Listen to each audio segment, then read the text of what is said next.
Good morning, ladies and gentlemen. Welcome to one of the most beautiful cities in the entire world. Thank you for joining us today. Isn't this gorgeous? This is Calgary, Alberta, one of the most livable cities definitely in the world. My name is Brian Jean, and I'm the UCP candidate for Fort McMurray-Lac-La-Biche. My friends, Alberta is at a crossroads. After 4 devastating years of the NDP, our province is finally back on track. Our economy is booming. Our economy is diversifying. Good-paying jobs are being created by the tens of thousands right across Alberta. Uncertainty gave way to confidence, and Albertans are once again looking to the future with optimism. The choice this election could not be clearer. Do we continue moving forward with prosperity in the UCP? Or do we return to the failed, costly policies of Rachel Notley and the NDP? Throughout this campaign, the UCP has proudly run on our record. Rachel Notley and the NDP, well, they couldn't run away fast enough from the record because, in fairness, you can't really blame them. The NDP was the most destructive government in Alberta's history, racking up more debt than the combined total of the 28 governments that came before them.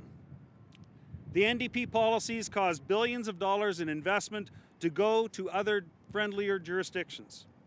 And the NDP told Albertans, out of work and out of hope, to leave Alberta for opportunities elsewhere. Those were dark times.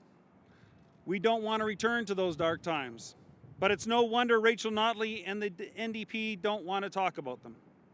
But what's so much worse is they haven't learned from them. In 2015, as one of the very first acts as government, the NDP hiked the corporate tax rate by 20%. Economists warned them. Businesses pleaded with them. But the NDP refused to listen. Instead, they pushed ahead with this reckless policy, and we all know what happened. We lived it. And now, undeterred by the damage they caused last time, the NDP is promising to do the same thing again, but this time by hiking it 38%. Experts and business organizations are once again sounding the alarm. Jack Mintz, a top professor at the University of Calgary School of Public Policy, says that at a time when we need to attract investment to support diversification, this increase would come at, and I quote, a woefully inopportune time, end quote. The respected economist, Trevor Tombe, he says, and I quote, a serious concern with the projected revenues, end quote, saying it will bring nowhere near as much money as the NDP is promising. That sounds familiar. The Alberta Chambers of Commerce issued a statement saying, and I quote, we've seen the impacts of this fiscal policy before. It doesn't benefit any Albertan, end quote. CLAC, a large private sector union, says the hike will undermine an investment climate that attracts good-paying jobs for skilled Albertans. The Alberta Enterprise Group has issued a statement expressing their, quote, a concern about a proposed increase to Alberta's corporate tax and the detrimental effect it will have on Alberta's global competitiveness, end quote. It's clear that those who know business and that know jobs best in Alberta know this tax hike is a job and investment killer. But to be frank, you don't need a PhD in economics to know this policy will be disastrous. Hundreds of thousands of Albertans know this because they lived the experience. They lost their jobs, or they saw friends and family lose their jobs. They know the consequences of this bad NDP policy all too well. I'd like to welcome my friend and the UCP candidate for Calgary Shaw, Rebecca Schulz, to the podium to explain a little bit more. Thanks, Rebecca. Thanks so much, Brian. Perhaps the most shocking thing about the NDP proposal is that the party hasn't seriously run the numbers. They recently released what they claim was their fully costed platform. At the press event, the party's own validator, former ATB chief economist Todd Hirsch, had to admit he hadn't done any analysis whatsoever on the negative impacts of hiking the business tax from 8 to 11%. This led one commentator to liken the NDP's grandiose revenue claims to, quote, a back-of-the-napkin calculation. But that's what we've come to expect from Rachel Notley and the NDP. Last time, when they hiked the rate by 20%, the NDP promised the move would bring in billions of dollars of extra revenue. Instead, it killed economic growth, and the government ended up collecting nearly $9 billion less than expected. That's the thing. You can't upend an investment climate and expect things to remain the same. But Rachel Notley and the NDP haven't seemed to grasp that. An economy's strength depends on its competitiveness. That's why one of the first things our UCP government did in office was slash the corporate tax rate from 12 to 8%, making Alberta far and away the best place in Canada to do business. The NDP's proposed tax hike will virtually eliminate Alberta's business tax advantage. Rachel Notley claimed the other day that even with her 38% tax hike, businesses wouldn't move because Alberta would be about as competitive as Quebec and Ontario, adding, and I quote, "I don't exactly know where they would go." If we were just competing within Canada, it would mean we've lost a big reason for business to come to Alberta instead of the larger markets in central Canada. But Alberta isn't just competing with them, we're competing with the US, and it's shocking she doesn't remember how many head offices and operations moved there the last time that she was premier. Under the current UCP rate of 8%, only 6 states that have no corporate tax at all have an advantage over Alberta. If the NDP gets its way, we'll lose our advantage to 17 more states, leaving us in the middle of the pack. Rachel Notley should listen to the experts. The Alberta Enterprise Group says that the Notley tax hike would especially make us less competitive with the U.S. Gulf Coast, who we compete with, prosperity-creating projects in the clean tech and petrochemical industries. And when investment leaves, as we've seen before, so do jobs. And that's where the human toll of this reckless policy clearly comes in. Unlike Todd Hirsch, Jack Mintz has done the analysis. Using a well-respected tax rate model that he co-developed, Dr. Mintz estimates that at the very least, 33,700 Albertans will lose their jobs as a result of the NDP's corporate tax hike. Job losses, of course, don't just impact the individual worker, but their spouse, their children, and the other family members relying on their income. So the true impact will be significantly higher. Rachel Notley likes to say she means what she says and she says what she means. And when it comes to hiking the tax on job creators, every Albertan should absolutely believe her. Somehow she thinks the outcome this time will magically be different than the last time. That you can increase taxes on business and job creators without consequences, that businesses will continue to invest and create jobs even though Alberta is no longer competitive. We, Albertans, we have been here before. We all know where this road leads. It is a dead end to economic stagnation and hardship for Albertans and their families. Albertans need to ask themselves a critical question. Which party do you trust to manage the economy? The answer is important because it will determine the quality of our healthcare, education, and the valuable social services that Albertans rely on. Strong government revenues are needed to fund the level of services that Albertans expect and deserve. Yes, you can maybe fund them in the short term by borrowing billions of dollars, and that in fact is what Rachel Notley did the last time, but we all know that that is not sustainable. Living beyond our means eventually catches up with you, and government services suffer as a result. Rachel Notley and the NDP may not appreciate that, but the United Conservative Party and our team certainly does.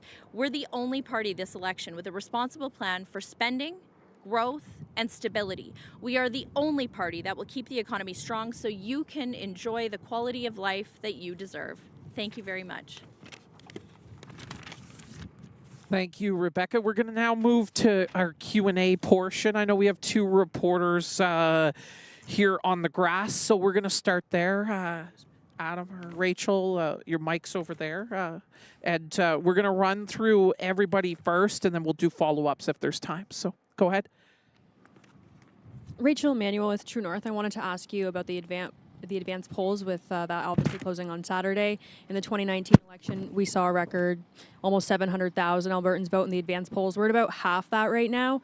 Are you guys paying close attention to these numbers, and what does that indicate to you? If not as many people come around this time, does that mean they don't want change? Does it mean they aren't excited about the leader? Your thoughts, please. Well, we're both excited to answer this question.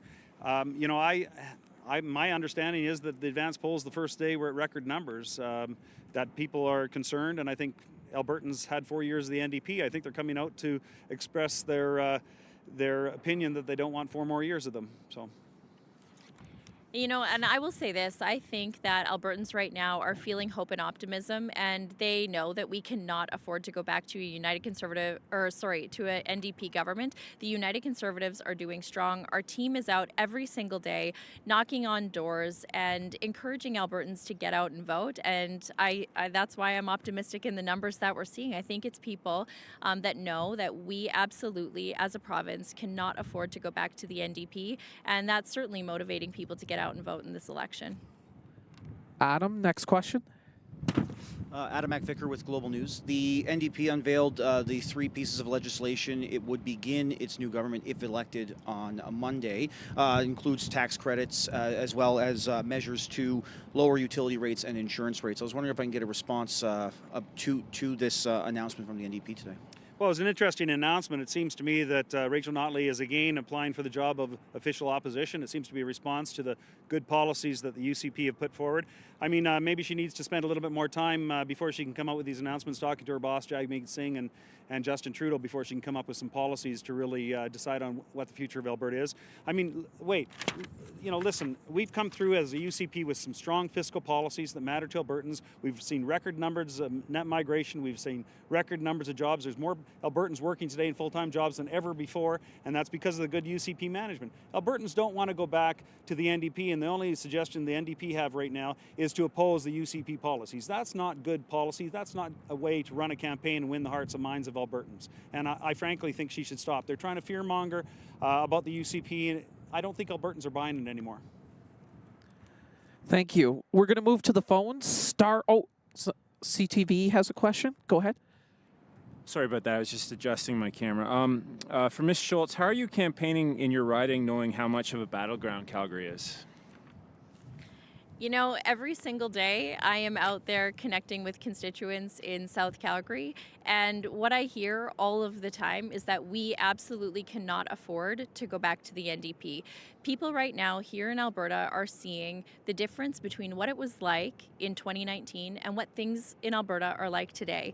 In 2019, and much like we've said today, we had people on their doorsteps who didn't know how they were going to feed their families because they couldn't find a job. People who either grew up in Alberta or came to Alberta for opportunity, and that hope was lost. Today in Alberta, we are leading the country when it comes to growth. We're seeing new jobs created every day. We've been talking about diversification for a long time, and we're finally starting to see it. And I think Albertans really, truly do want to continue to see things continue moving forward. They know that it takes a strong economy to invest in things that matter, and certainly I hear this in a growing community in South Calgary, the importance of investing in our healthcare system and listening to the front lines, making the changes that they want to see to deliver better patient care, investing in education. All of that requires a strong, growing economy. And what we're seeing from the NDP is the exact same thing that they did in their 4 years in government, which crippled our economy, as well as the ability to invest in those services that Albertans rely on. So what I'm hearing is people do not want to go back. They know we can't afford it, and they want to continue to move Alberta forward. Thank you. We're going to move to the phone. *1 if you want a question. We'll come back for some follow-ups. Operator, first caller, please. Jonathan Bradley, Western Standard.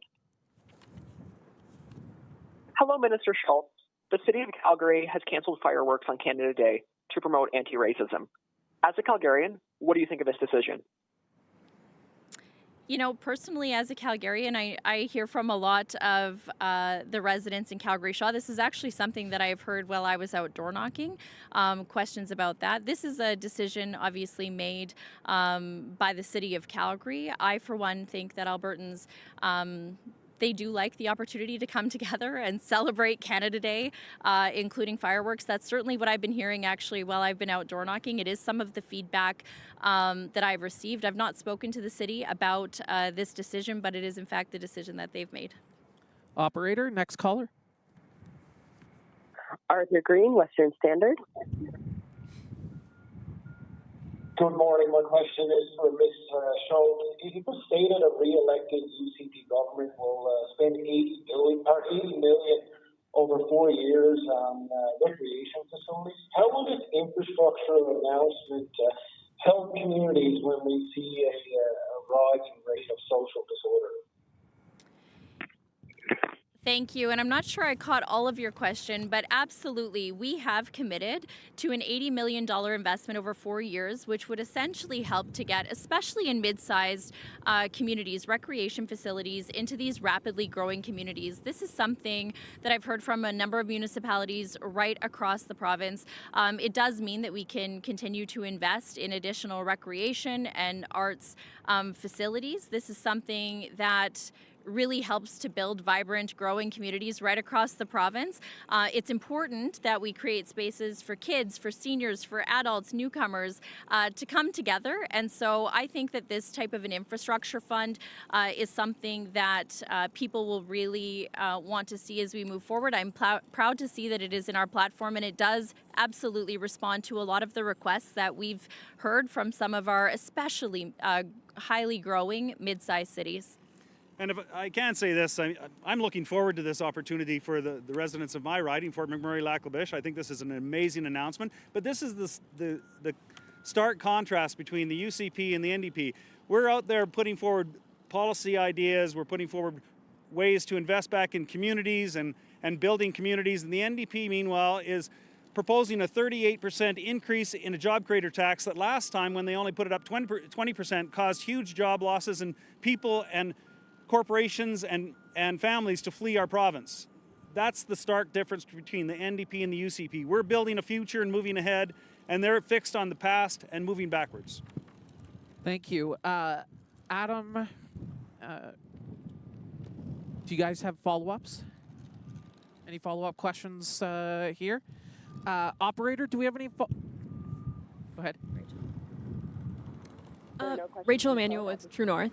I wanted to ask you about the carbon tax. Yesterday, Danielle Smith announced that her government would force any future governments to hold a referendum if they wanted to increase personal taxes. I asked her if your government would include carbon taxes in that, and she didn't commit to that, but she did say you guys are fighting to eliminate the carbon tax. So I'm wondering if we can see another challenge to the federal carbon tax under a re-elected UCP government. Well, first of all, the carbon tax is the federal jurisdiction, and that's clearly been indicated to this stage that it's under that government's decision-making power. But we believe in low taxes. We believe in less taxes. We want to make sure that Albertans keep more money in their jeans. That's why we're saying right now that we need to fight against the Rachel Notley NDP coalition with Jagmeet Singh and Justin Trudeau. They are here to hurt Alberta long term. Their policies do that, and we have policies that move Alberta forward and not move us back, and that's what we're going to focus on. Rachel Notley, her idea is to raise taxes.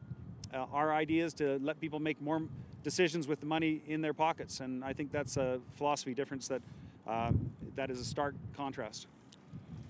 And just to add, when we talk about the carbon tax, it's important to remember Rachel Notley brought in the carbon tax. And of course, we saw Justin Trudeau triple that.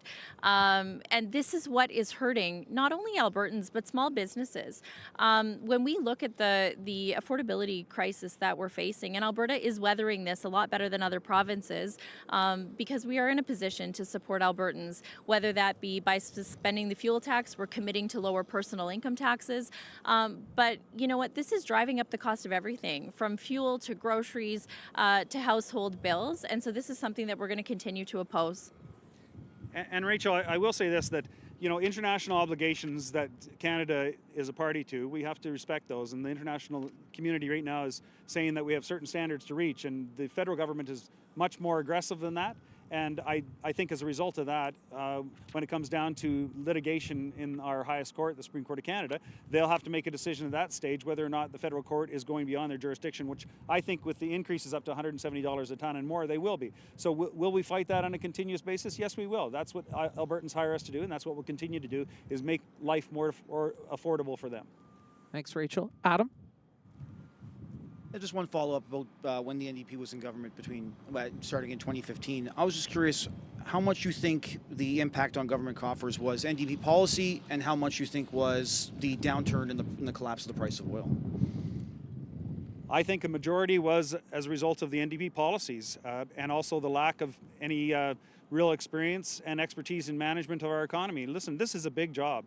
This is a lot of money. People work hard for their money, and they deserve the respect of somebody that's going to take care of it, of a political party that respects the money they earn, so they take as little as they possibly need to get the services that people expect.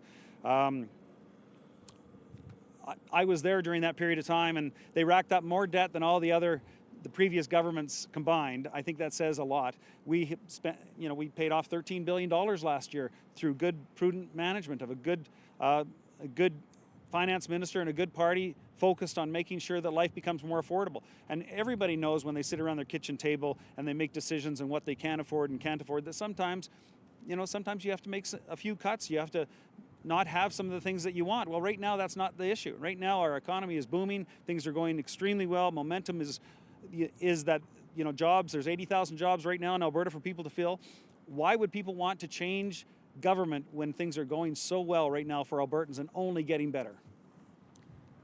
And I will say, as governments, you don't always get to choose the circumstances that you're dealt. We did see an economic downturn under the NDP, and we saw policies that made that worse for everyday Albertans, that chased away investment and jobs. We also, in our term, we ran on jobs economy pipelines. We were also faced with an economic downturn and an oil price crash and a pandemic, and have navigated through that to the point where Alberta is leading the nation. We have people from other areas of Canada, from all over the world, choosing to call Alberta home. We're seeing jobs created every day and a more diverse economy than ever before. And that was through sound policy that helped to grow the economy and send the message to job creators that we are open for business and that we have confidence in Albertans and the people that are creating those jobs, so that all Albertans have opportunity. So I think it does come down to solid fiscal management and good economic policy that drives growth and opportunity.